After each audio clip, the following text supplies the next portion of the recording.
أعوذ بالله من الشيطان الرجيم. بسم الله الرحمن الرحيم.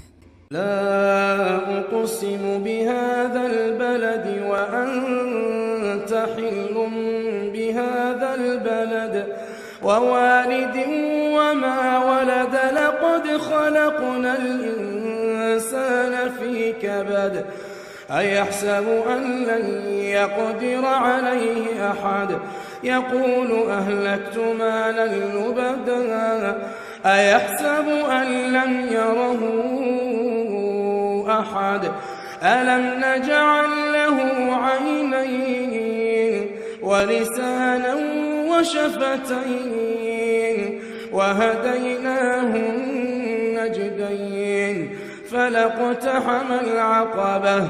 وما أدريك ما العقبة فك رقبة أو إطعام في يوم ذي مسغبة يتيما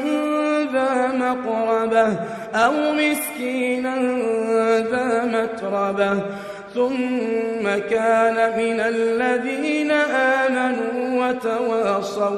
وتواصوا بالصبر وتواصوا بالمرحمة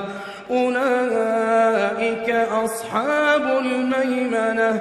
والذين كفروا بآياتنا هم أصحاب المشأمة عليهم نار